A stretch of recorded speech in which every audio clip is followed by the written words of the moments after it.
Welcome, beautiful creator beings. This is your host, narrator, and co-creator, January Shea. I'll be reading from the book The Works of Robert G. Ingersoll, Volume 12 of 12, the section titled Life. And before I begin, Robert G. Ingersoll was a major contributor and advocate to free thought and equal rights in the 19th century, and he is what I consider to be a thought creator, a contributor to the elevation of thought and wisdom. So let's begin elevating higher. My creed is this: happiness is the only good. The place to be happy is here. The time to be happy is now. The way to be happy is to help make others so. Life, written from Mr. Harrison Gray Fisk, editor of the New York Dramatic Mirror, December 18, 1886.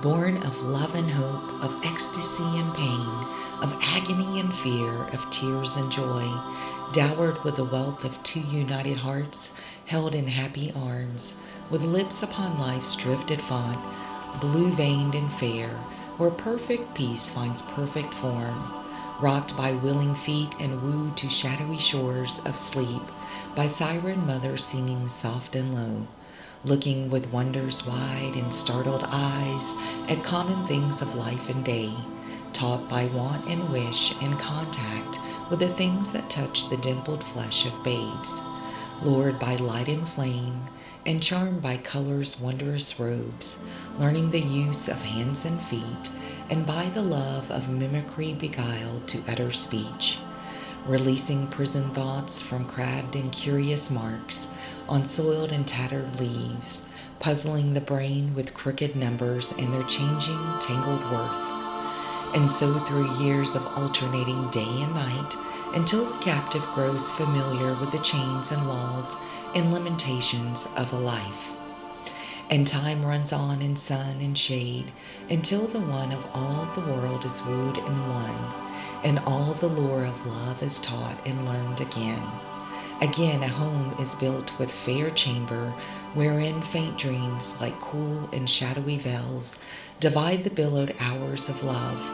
Again the miracle of a birth, the pain and joy, the kiss of welcome, and the cradle song drowning the drowsy prattle of a babe.